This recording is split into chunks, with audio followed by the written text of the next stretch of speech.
This is the extratime.com Friday podcast. I'm Oisin Langan. I hope you're keeping safe and well. Last night, the Republic of Ireland getting a draw against Portugal. What did you think of the performance? There was kind of a mixed reaction, I would say, on the television coverage. Richie Sadlier was positive. Liam Brady was kind of positive, but not overly so. Brian Kerr was complimentary, but then had a little mean girl style swipe at Stephen Kenny. And Damien Delaney seemed over the moon. Just in case you didn't see any of it last night, or maybe you did and you want to remind yourself, here we go. We'll start with Liam Brady. I don't want people to think I'm mealy-mouthed about Stephen Kenny. I think he's doing a pretty good job. But whether he's the man to take it forward or not, I think we should wait before we make that decision. We started a little nervously, and I think Portugal had a lot of possession early in the game. I think 20 minutes into the last 20 minutes of the first half really come into it, and Chidozie was causing them a lot of problems at his pace, and Callum Robinson and Matt Doherty was break down the right, and we were really coming into the game with a lot of corner kicks, and we showed more quality. Second half, I felt overall we were the better team. And I think we're a better team second half and controlled a lot of the game. And we're disappointed not to win. We've had a legitimate goal ruled out, so we're disappointed. Excellent. For me, the best performance of Stephen Kenny's reign. Not just the result, which I think is a great result, but the manner in which they went about it. They looked very evenly matched with Portugal. They gave equally as good as what they got, if not even a little bit more. The composure that they showed in moving the ball from the back third into middle third and into the attacking third was fantastic. Ogbene had the game of his life. I mean, incredible performance from him. Jeff Hendrick is a man reborn. He looks like he's discovered his desire, really, or his mojo with Ireland. He was brilliant, especially in the first half. But all around, a fantastic performance. And Stephen, the player, is going to be extremely proud of what they've done tonight. But all round, good performance by Ireland. But, truth of it is, while the team is improving, and Stephen will tell us a lot of very good stats after the match, like 1 loss in 9 games and so on. We've 6 points and we need to beat Luxembourg in the last match. That late defeat, Ronaldo's goals in the 97th minute in Portugal, is the only defeat in 8 games and 9 games, isn't it? So I think another clean sheet, and obviously we haven't managed to score tonight, but we're getting better. And we want to improve again, and we want to get ready for Sunday. It would be lovely to sit here and talk about a win. It would be great to think, even in fair, if we held on with 1-0 with a minute to go, but we didn't. And I keep coming back to it. And I hope my positivity doesn't sound like it's kind of couched in negativity, because the realistic expectations of the squad that we have, given so many of them are new to international football, I think has to be factored into any analysis of how we are and where we're going. Briefly. Why wouldn't you wait? Because I think we've seen absolutely everything we've seen from Stephen's approach and the players' response. I think we've seen his approach to blooding new players, and the value of waiting value of waiting to see how he does in friendlies. Everybody's blooding new players. I had a stat there. You've asked me a question. Let's presume you want me to answer it. The friendlies in March, I don't think are particularly important. And if he's not the manager, then get him out of there and get the proper manager to take the full Nations League campaign. There's an advantage to replacing him if he's going to be replaced. I don't agree. If you're undecided or you're not sure, let's wait for more evidence. So Richie Sadlier and Liam Brady getting a little bit testy on RTE TV, but it was very entertaining. And it was great to hear the two opposing views. Interestingly enough, we've got Joe Gamble coming on a little bit later on, and he's in no rush to extend Stephen Kenny's contract. And that's something I debate with him a little bit. On Virgin Media Television, Brian Kerr and Damien Delaney, again, a bit like Sadlier and Brady, were on, I don't know if I'd say opposite sides of the coin, because in fairness to Kerr, he was complimentary of the performance, but then he couldn't resist that little dig, could he? And it certainly sounded like a dig anyway, of, Stephen will come out and say that it's 1 loss in 9, but ultimately we're not where we should be in the group. Brian Kerr is a fantastic pundit and a fantastic analyst, by the way, but some of the things that he says about Stephen Kenny are kind of funny. He quite obviously maybe is annoyed that Kenny seems to be getting a bit more leeway than he got, which I don't think is the case, but maybe that's why there's always a little swipe here or there. Damien Delaney was very positive, and Stephen Kenny, as you heard there, that those are clips we took from his interview with the Virgin Media. He's very, very happy. Lots of stuff happening this weekend in the Women's National League. Peamount and Shelburne vying for the title. If Peamount draw and Shelburne win, then we are going to a playoff, which will take place next week. If you want a full preview, by the way, of the Women's National League action, go to last Monday's podcast. Dave Donnelly spoke to us about that in detail. The only detail we didn't have then was the fact that the playoff has been confirmed. Ireland taking on New Zealand in the rugby tomorrow at the Aviva. Interestingly enough, Andy Farrell hasn't made mass changes to his team. Jamison Gibson Park keeps his place at scrum half. Ian Henderson comes into the second row. Will we offload like we did against the Japanese? I'm not sure we'll have as much of the ball, but it'll be interesting to see what kind of style we play. Tonight, the women's rugby team take on the USA at the RDS. Lots of noise around them going into tonight's game, so it can't be easy, but fair play to them, by the way. They are standing up and they are saying, look, things aren't overly right and they need to be sorted. And there could be more on that to come. In the Club GA action over the weekend, some of the standout games, and of course I'll leave some out here, and if I do, feel free to wallop me. Lockmore Castleiney taking on Thurles Sarsfields in the Tipperary Senior Hurling Final. Lockmore Castleiney, what a club they are. They're also in the Senior Football Final in Tip, with mostly the same players, which is pretty impressive. Kilmacud Crokes taking on Nafina in the Dublin Hurling Final on Saturday night. That's live on RTE television.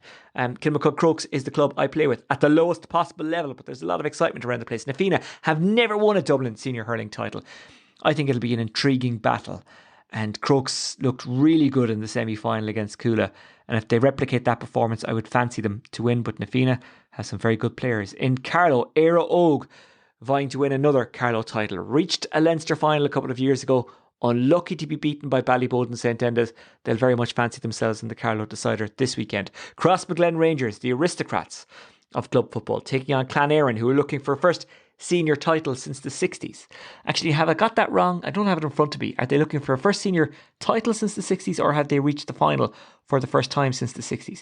Either way, a long wait ends for them if they win on Sunday. For Crossmaglen, the wait not so long, but they kind of judge themselves on Ulster titles. The Tyrone County Final is also on this Sunday at 5:30. It's going to be streamed by Tyrone GA. It's a little pricey, but it could be worth it. It could be a very good game. Those some of the games going on over the weekend. I've probably left some out there, and if so, I do absolutely apologise. Right, let's get back to the Ireland game. We'll hear from Dave Donnelly in a little while, but first, it is former Ireland international Joe Gamble. Joe, of course, a UEFA qualified coach.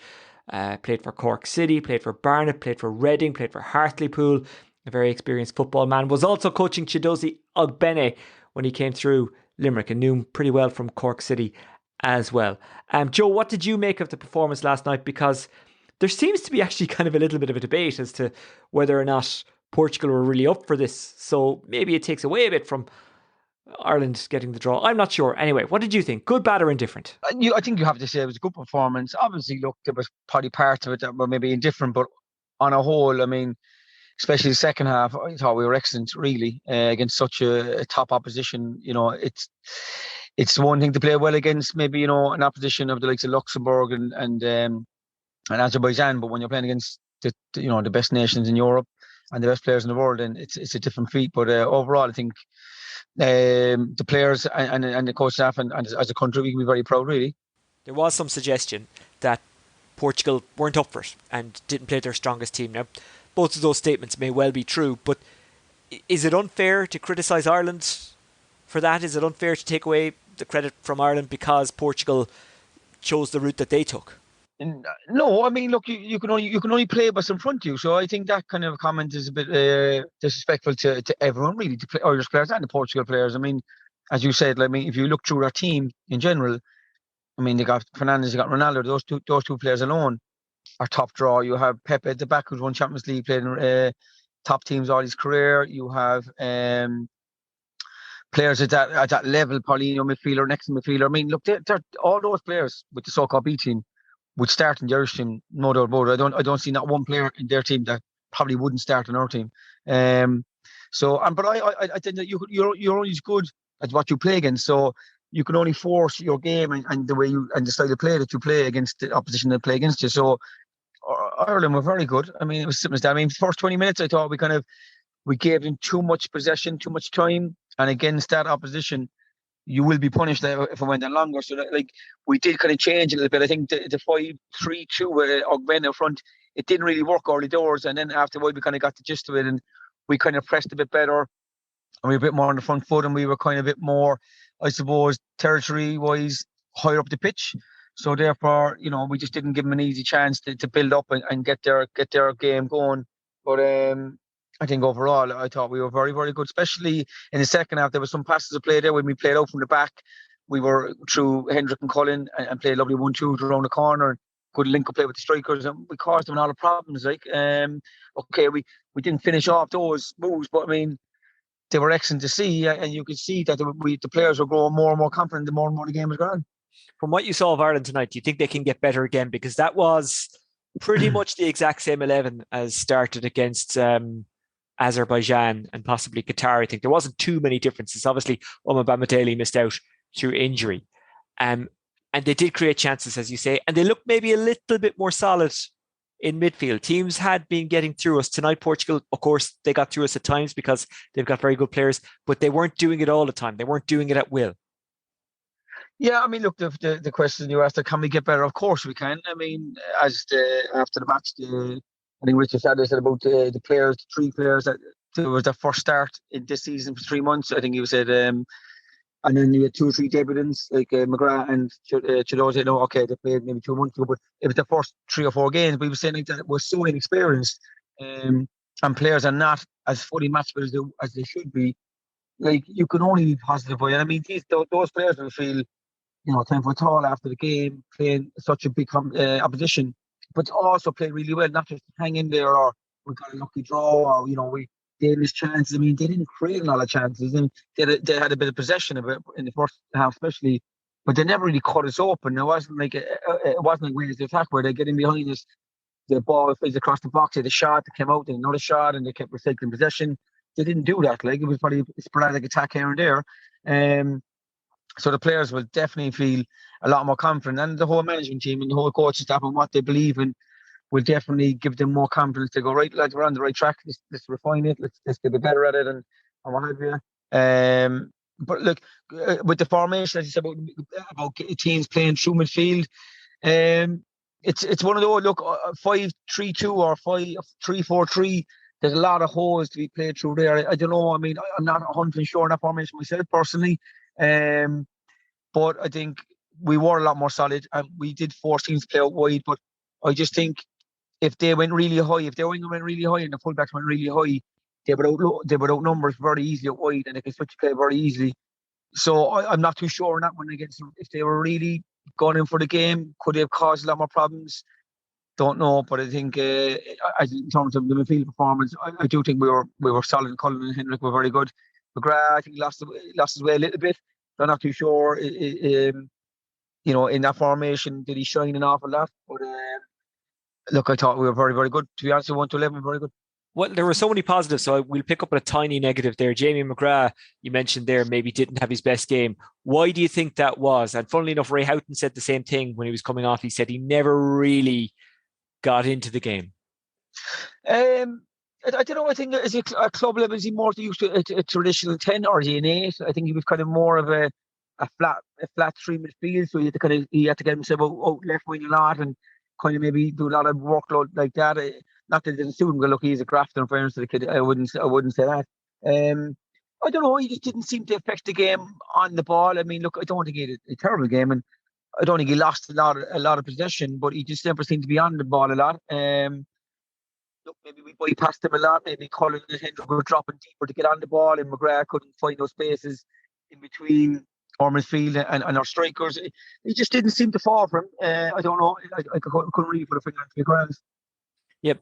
Ogbene's pace seemed to cause them an awful lot of trouble. Now, his final ball maybe could do it improving, and this is something actually that you talked about the last time you were on, the last time we watched an Ireland game. But again, when you look ahead to the future, but by the future I mean maybe Sunday night, it does look like a player who can stretch teams. He does look like a player that if we can get the best out of him, then maybe even if he can't finish, he can supply Robinson. But at times tonight, obviously Robinson was drifting out wide, and there was one time he got out wide and got a cross in, but it actually turned out to be a shot, and Ogbene didn't quite read it. There was another time when Ogbene probably should have just touched it to Robinson but he just couldn't get the ball out of his feet. He couldn't sort his feet out in time. And maybe, and again, you can correct me if I'm wrong here, maybe that's something that comes with a bit more experience at a higher level. Maybe that's something the next time that happens, he just immediately knows, right, just get the ball out to him.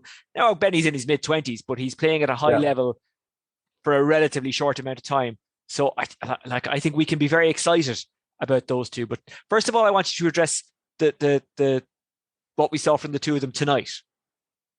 Yeah, but I thought Robertson was excellent. I thought he was the best player on the pitch by a long shot, to be honest. That he's whole of play, especially when he played through the middle with his back to play. I thought his whole of play was excellent, and he managed to swivel on a half turn a few times and was just lively. You know, he just looked as if he could create something. He got 1 or 2 shots off. I think personally, I would like to see Ida play and maybe Robertson up left. You know, right wing. I'd like to see that because look, Chinozi isn't really a centre forward. Like his strength isn't. He can't. I'm not going to say he can play with back to play, but he's going to miscontrol balls. He's not going to be able to link up. But that's not his game. He's not technically proficient in tight areas. He's okay, and he'll use his body to protect the ball. But at this level, you won't get time to even do that. Players are on you like a rash. And did we see that, Joe? And sorry to cut across. Did we see that when the ball kind of came to him in the box, and he should have just one-touch passed it to Robinson, but he didn't. He kind of fumbled. Yeah, a little bit. I'm probably more about actually like as in proper hold of play with your back to play and set the back up his backside a little bit. That he's not able to play one touches to the midfielder or ball around the corner, or he's going to struggle at that part of the game. What the instinct you're on about, I maybe got caught into minds whether the square or not, and that I think that might come with maybe more game time, more sharpness. But like that's where you see his weaker points, where that sort of quality in terms of technical ability, where he's sharp and he can play around the corner quickly. He can play really one touch, two passes. That's not his game. His game is really when you saw Daniel try to run him down the line, he wasn't going to catch him. That's his game. Like I think he's an out winger, and I think if we can leave him there and then cheat a little bit, I'm not saying don't track back. I'm not saying don't come inside to be defensively as a team, but you know what? He can be the one player. You know what you do is you stay out there, you hang out there. Yeah, you do your defensive work, but you know what? When we get the ball, you don't even have to look. He just switch on. Because if he gets the ball 1v1, I don't care who he plays against, if he knocks the ball away, he'll get a corner, he'll get a free kick, and it's very, very rarely that he won't get one or the other or get across in the box, because there's not too many players that will be able to that will handle his pace. So you could see that when he was able to run in open space, that he caused problems, and he got corners, he got free kicks, he created something, got a bit of a buzz going. You could see the players respond to him, and the crowd will get going. That's what Chinozi has in abundance. So if you start changing him and start trying to be a link-up player or be a centre forward, but he's back to play, you won't see the best of him. And I actually think that I just don't think he's going to be effective at all in that position, to be quite honest. And do you think that we should try and keep Robinson in a more central position, or did he do exactly what he should be doing for Ireland against Portugal? Because he was popping up absolutely everywhere, but at the same time, maybe you're taking a threat away from goal if he's out on the wings, if he's behind play a bit. Yeah, and again, he's a different player to Chinozi. So he's more. If you put him on the left wing, he's going to drift to his right leg. He's going to be looking to play 1-2s. He's going to be looking to come in and look for bodies to play. He hasn't got that explosive pace that he's going to knock and run you. He's not going to be that type of winger. But you could easily have you could have an alternative where he comes in a bit more narrow. He might link up with Ida, for example. You might have Stevens bombing on outside him, and then you could have the likes of Chinozi, or you're going to be out wide, and you just support from behind. So Doherty can support from behind, or he can underlap inside to take away the fullback, give Chinozi even more space to run at him. So you can have a different sort of variation on different wingers, because not many teams are going to have open out wingers who are absolutely too rapid, and you might have two wingers who are going to be very in narrow and want to play all the time. So we can definitely mix it. I think Ida for me is just a proper target. He can hold up the ball. He's a better presence on him. I think he needs to release the ball a lot quicker. Yeah. I just think he kind of, towards the end, you could see that he was trying to take a chop, and then he lost the ball. That's nowhere he needs to sharpen up. I know he's a very young lad, in fairness, but when you're facing, your goal, just give the ball as quick as you can to the nearest player, and then go again. You doesn't have to take someone on, every time, or take unnecessary touches. I think if we went with that front three, I think we'd have caused him even more problems, to be honest. Okay.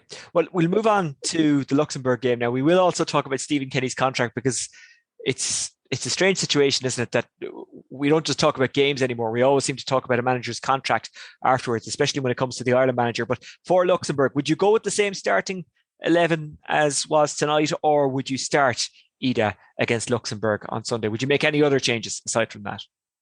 I think I would bring in Ida. Yeah. I think, look, no one sort, as I said, maybe the last Portugal game was saying same. No one sort of be dropped because everyone played really well. But I think for Luxembourg, we need to go on the front foot. We need to win that game, and we need to really put in the same performance and more. So I go with Robinson left, Ida through the middle, Chidozi on the right. I think the two midfielders, Hendrick and Cullen, are the same. You can't change that in the same back five. So I think the back five midfield picked itself. And I think I'd just be a bit more attacking wise in that sense, rather than having a 5-3-2, go 5-2-3 or a 3-4-3, whatever you want to call it, because they can interlink a little bit. But that's what I would think. I think I'd be surprised if we didn't go over that. And do we go with the same tactics as we did against Portugal? Because this is something you talked about before, that maybe against Azerbaijan at home in the 1-1 draw, we tried to be too attacking. And we actually should have done exactly what we'd done in the Algarve a couple of days earlier. Do you think we should do that against Luxembourg? You know what? Again, look, it depends on that and the opposition as well. But I don't know. I mean, look, we did press tonight, and it did really. I think it worked well. And I'd be amazed if we don't do the same again. Personally, I think we mix up a little bit. If we're not getting joy with the press and we're not really clicking. There's no harm letting them come on to us a little bit. There's no harm for maybe 5-10 minutes just to drop off a little bit. Let's see what they do and see the space open for like Chidozi and Ida and Robinson to get in behind. So I personally would be surprised if we don't press, and I probably would press at the start. If that's not working and we don't really see the change, I would definitely drop off a little bit and entice them to come on to us and see what they have. Because the space in behind will suit our front three more than if they drop off, and if they camp in their own box, it'll be hard for us to break them down. But to answer your question, I think we should press them at the start. Okay, there'll be lots more debate about that Luxembourg game in the next couple of days. There'll probably also be debate about Stephen Kenny and whether or not he should get another contract. There's also another debate that always happens after Ireland games, and that's the debate on how the pundits performed and what line they took. Liam Brady very much took the line that we should wait because we have the time, whereas Richie Sadlier seemed to be saying, well, you know what, let's get him locked in because that gives him a bit of confidence. It gives a bit of a surety around the place. We kind of know what we're at then. We know what our plans are. We're not wondering. We're not waiting. And maybe it takes the uncertainty out of the air. Where do you sit on this? Personally, I probably would be the Liam Brady stance, only because, look, okay, going back small, but I think, first of all, and we speak about Stephen Kenny way, way too much in every single match, every single training session. It's like the Stephen Kenny show. Like, the man can't do right from the wrong, because like there's too much emphasis on him and his tactics and his players, and look at the players, like look at maybe the coaches, but look at the players, are they performing? It's not, the manager can't be responsible for every single thing the players do. He can only do so much. You can only put. But Joe, his like the change in tactics and the change in how we play is so radical that could only have come from Stephen Kenny. So can you not understand why that makes him a central debating point? That makes him a real. That's why we talk so much about Stephen Kenny. Yeah, of course, and I think his background hasn't helped him. I think he hasn't been in the Premier League, hasn't managed in England at top level, and he wasn't top level himself, and that attracts another sort of he can't do that level, and that definitely attracts a lot of heat as well. But like, what I would say is the FAI knew what they were bringing in. They knew that Stephen was the man that would try this and would try to change the culture and try to play football, but he's inherited with a group of players that he can, like, it's not like a club manager where he can go buy players. I mean, that's a different testament of a manager. He has to deal with what he has. He can only do so much. And in fairness to him, he's been brave and he said, right, look, I'm going to give Devlin his games. Going to try to change maybe play. Why can't we play a different style? Why can't we be a bit more possession based and what have you? So I can see all those factors, but I still think though it's like there's too much emphasis on Stephen Kenny though. I mean, I don't know. I just think it's to the stage where I don't know what it is, but like, just leave the man be for a while. Let him play. Let his team play. Let's judge him at the end of the campaign. I would personally say the same to Brady. Give him a bit more time and look at the whole thing, because we lost against Luxembourg, against Azerbaijan, we drew. So those games we should win in, right? Yeah. Now we play well against Portugal away and we get a draw home. Like, and all of a sudden, we should give him a contract. Like, if we lost tonight with Richard Sally, I said, I don't think he would have. You know what I mean? So it's sometimes I think we're caught up in a bit of a bubble of the actual moment, and then, right, okay, we should, like, look, listen, you've got to deserve a contract as well. You've got to deserve anything in professional sport. Has he deserved another contract? My honest opinion is, I don't think so. Not yet, anyway. Not what I've seen. But I do think there's massive progress. But don't judge him now. Give him till the summer, and then have a look at it in the court later day and go, right, where are we going? With? Is he the man to take it on? He is, right. Brilliant, give him a contract and just be done with it. But I think personally, just give him time. Do you think it makes any difference to him whether or not he gets another contract now, or even the players? Because they might be thinking, if he doesn't get a contract now, maybe that's a sign that people aren't happy and they want to change him, and maybe that creates a bit of a bad atmosphere and uncertainty. Or does it have any effect on the players, on the squad? Personally, I think it has no effect. Okay. I'm surprised because I think players are players. They get on with it. I mean, look, personally, and I would say a lot of players say, I don't know too many players that actually play for the manager. Like, first of all, you play for yourself, play for your teammates. Yeah, of course, you have a trust in the manager. He's got trust in you, and yeah, you got to repay a bit of that. But I've never seen a player go on a pitch and want to play bad for any reason. So everyone wants to play well. So, and was Stephen Kenny worried? At the end of the day, he's been around long enough. I don't think it fazed him. I think whether we talk about him or gets a contract, he doesn't get a contract. Look, he knows he's in the job today. He knows he's got whatever time. He's going to do the best he can. And whatever happens, if he deserves when he gets one, yeah. I honestly think that players, and I would be surprised if it doesn't weigh as much as what the media make it out to be. Yeah, I wonder, is it just a talking point outside of the bubble? Because players I would think so. Yeah, players would play. But they do seem to have responded well to him. I mean, and I wonder, does that come from him going in and saying, because if you're a football player, right? Well, okay, look, do you know what? Because I've never been a football player, I'll use an example from my own career, because I think it's probably the same for everyone in their job. If someone comes into you and says, "Jesus, that was a great commentary, well done," it's rare that happens, Joe. But if someone was to come in and say, "That was a great commentary," I'd be like, "Oh, Jesus, thanks. I'm going to definitely try and keep you happy." And that motivates me because they're giving you positive feedback. I do wonder if the players, it's probably a ridiculous comparison that I make there, but I wonder, does him saying to the players, "Look, I actually think you can play good football and this is how we're going to do it," and now they're getting the results, I wonder, does that fill them with a bit of confidence? Does that give them faith in him? And does that create just a good bond and a good atmosphere around the place? Of course there's Oisin. I mean, at the end of the day, we're all human. Everybody wants to be loved. Let's be honest. If your boss comes in the morning and said, "Oh, it was fantastic," straight away you feel good. I mean, I don't care if you are, the top player ever to play the game. It doesn't matter what level you play the game. If your manager or your boss, for example, comes in and gives you a pat on the back and says this and praises you, it doesn't matter who you are. Like, everybody, human nature, we all want to be told we did well.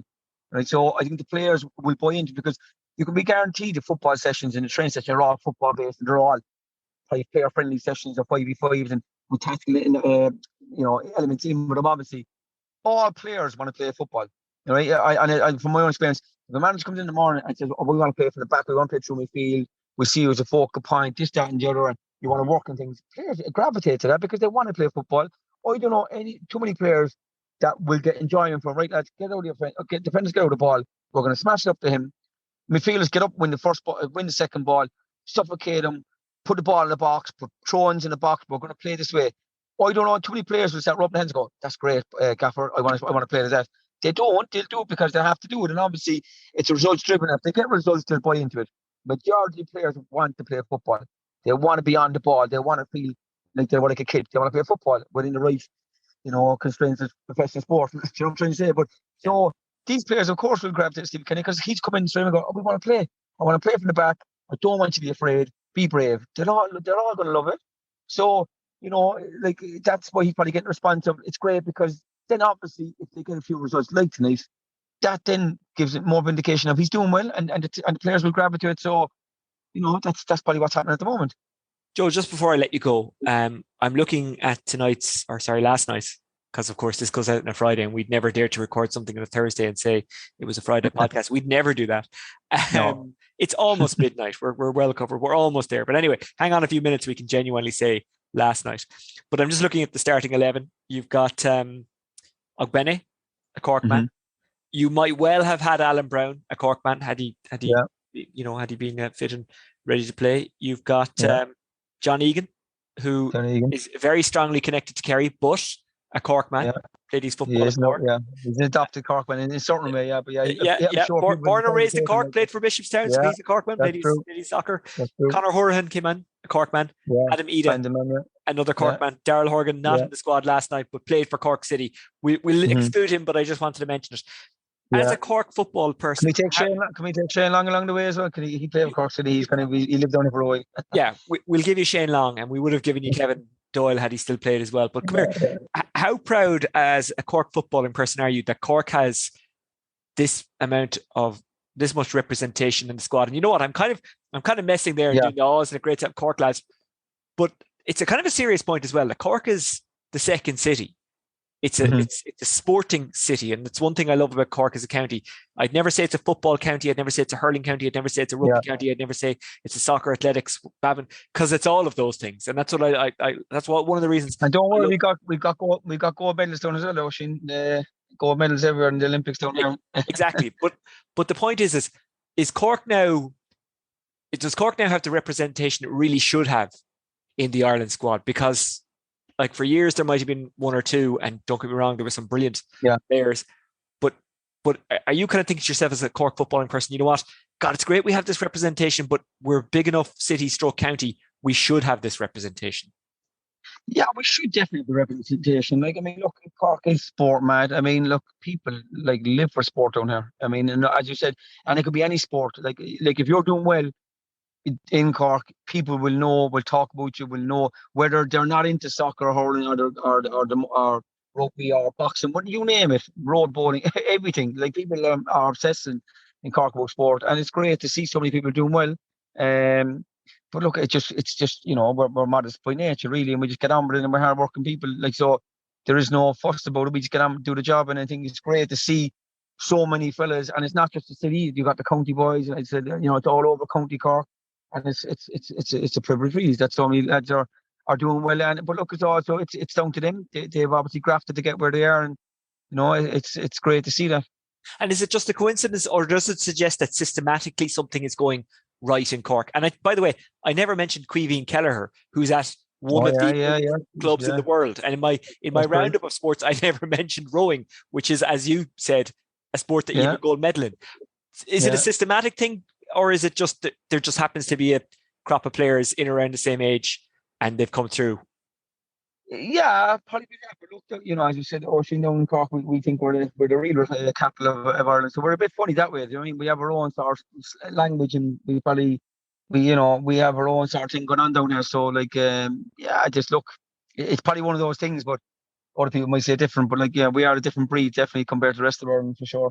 Okay, Joe Gamble, thanks very much for joining us on the extratime.com Friday podcast. Thanks, Oisin. Bye.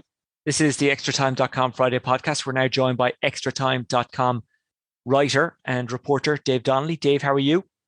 Not too bad. How are you? I'm very, very good. Dave, the crack is back. Last night meant something, and the atmosphere beforehand was quite good, and there was a lot of excitement around, judging by social media, and they were kind of the non-annoying type social media clips, certainly not like the crap we got around Euro 2016. And then after the game in the stadium, from what I could see on TV, the atmosphere was good. What was it like actually being there, actually walking to the ground, actually being in the stadium, talking to the players afterwards, walking home afterwards? What was it like?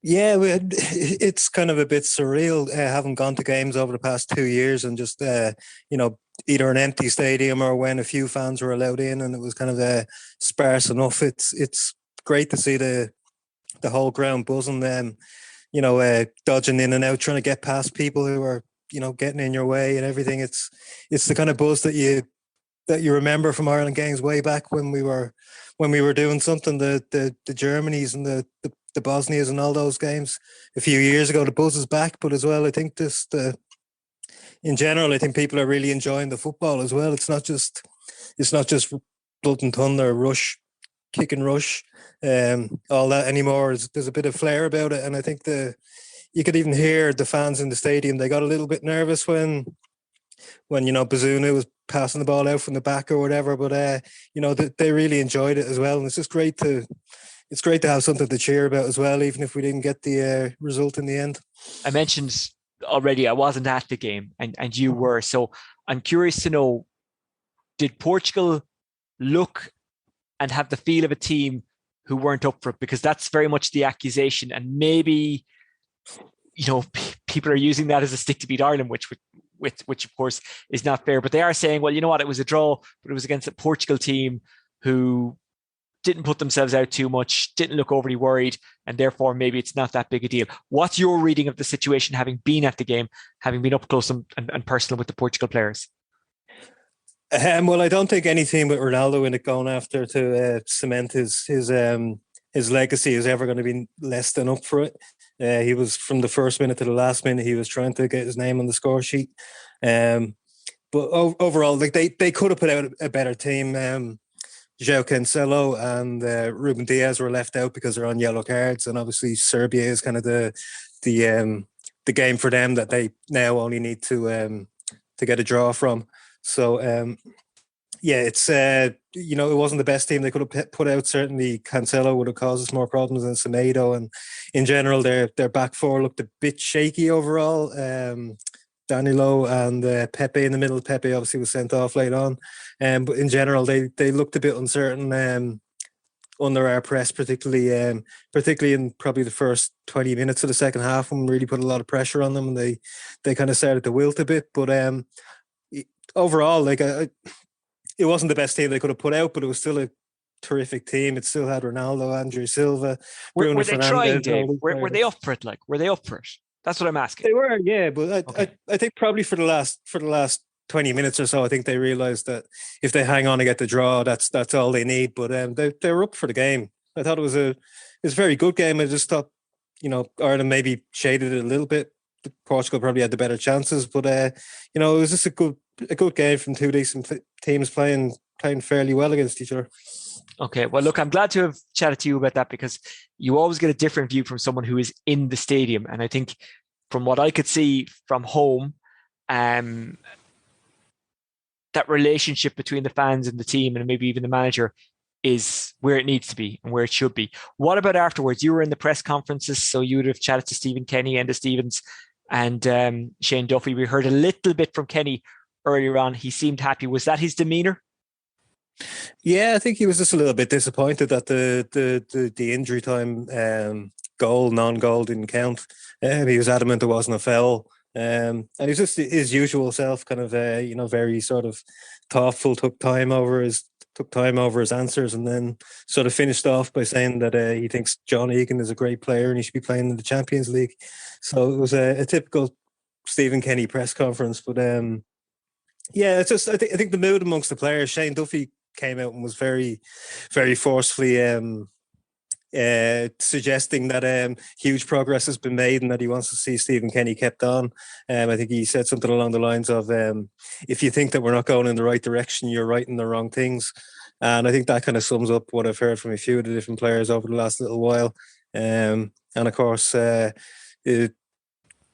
was kind of before any of the Irish players or manager came out, there was an interrogation of the Portuguese press of the Portugal manager Fernando Santos, which seemed to go on for absolute ever. It must have been about half an hour long, and there was no translator, so we were just kind of sitting there waiting. But it was it's just great to kind of have these big games back on again and have them feel like big games as well, because it's something that I think everyone has missed, whether you were going to an empty stadium or watching it on TV.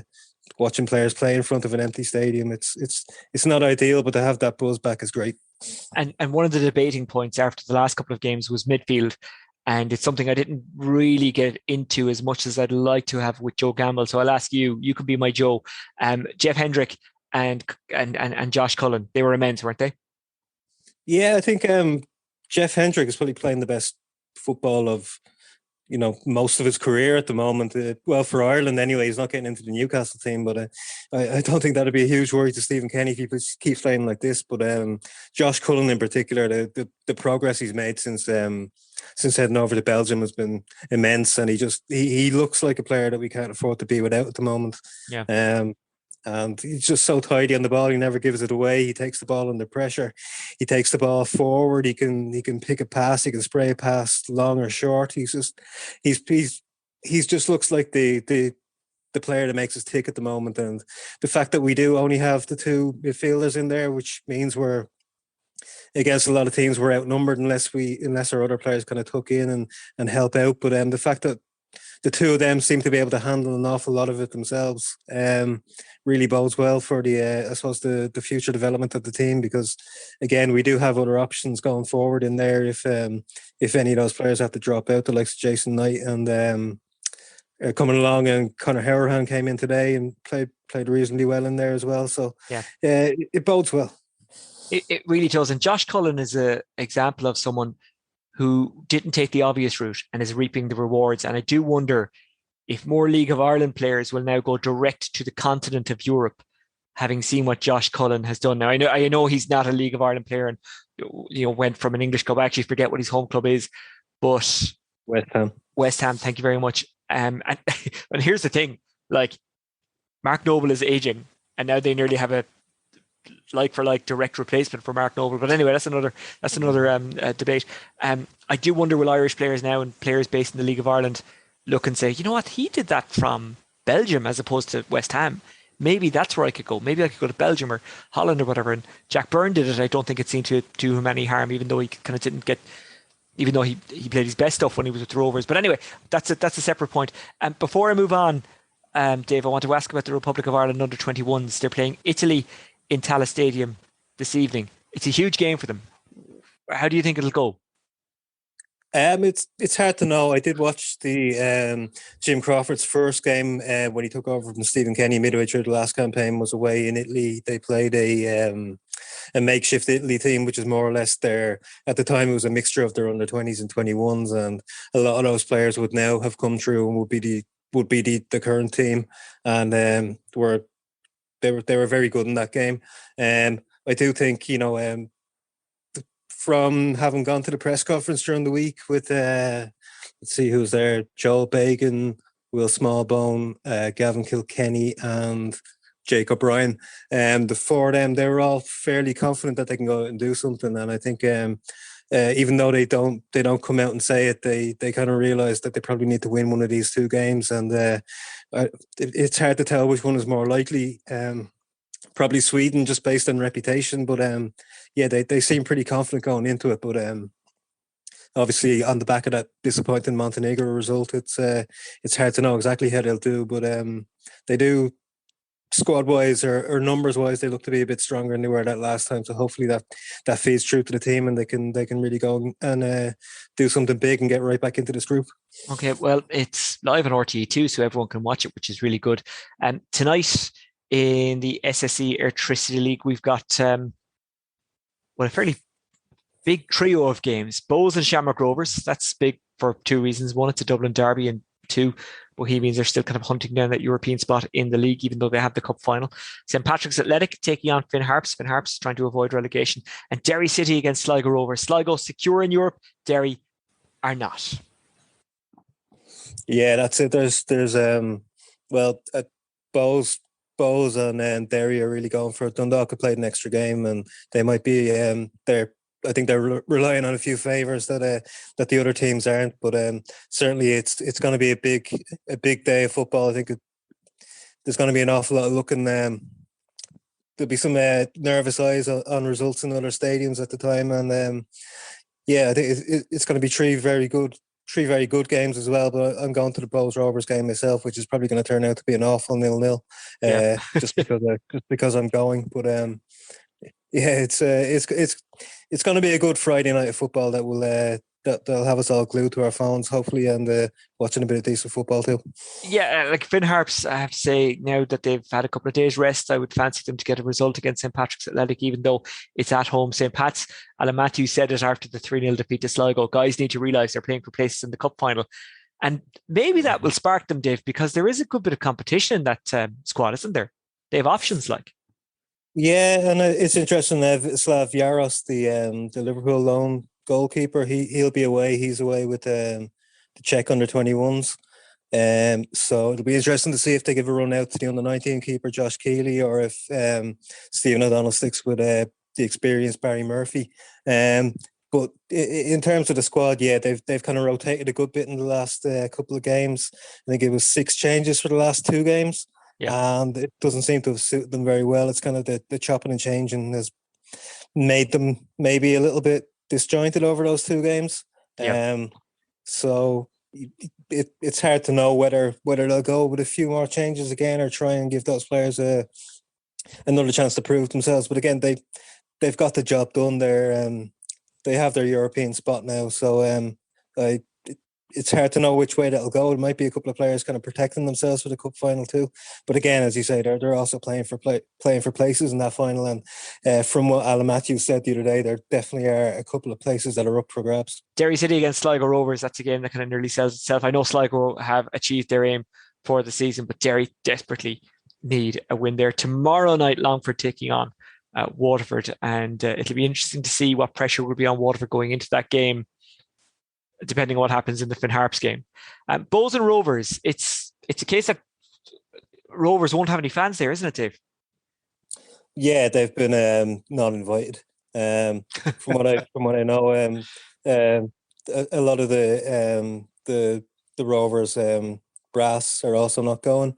So it'll be I suppose a hostile atmosphere as it was the last time for the cup semi or the cup quarter final, which I don't think worked out too great for anyone. But it's gonna be an interesting atmosphere. It's gonna be a near full stadium anyway. Bows obviously they're similar to Pats as players playing for cup final places, but they're also desperately trying to get that 4th spot so that it doesn't matter what the result is in that cup final. But it's a tough one. Three Bowls players also away, Ireland 21s, Dawson Devoy, Ross Tierney and Andy Lyons, who've all been 3 of their biggest players all season. Andy Lyons obviously scored the winner in the cup game at Dalymount, so there'll be 3 big losses. Roberto Lopez is also missing for Rovers on international duty, so there'll be a few players out. There might be a few fringe players on both teams will get a chance that they might otherwise not have gotten. And also there's the Danny Mandroy subtext. We'll all see how that goes as well. So promises to be entertaining if nothing else, which again, as I say, guarantees a 0-0 draw. I have to say, this thing of each club not giving an away allocation really irritates me. I think it's really petty. We're in a situation as League of Ireland people, and I'll refer to myself as that, even though I'm I don't know, would you say floating voter? I wouldn't be like a diehard, but I do love the league. I love going to matches and all that.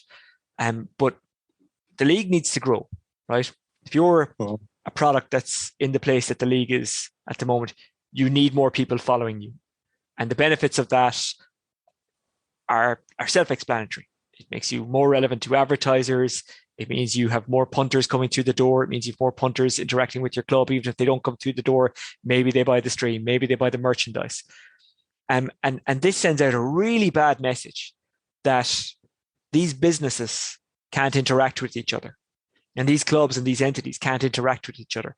And it comes across as petty and immature and just silly. And like, one of the things that really put me off about the league in the 2000s was that pettiness and was that immaturity.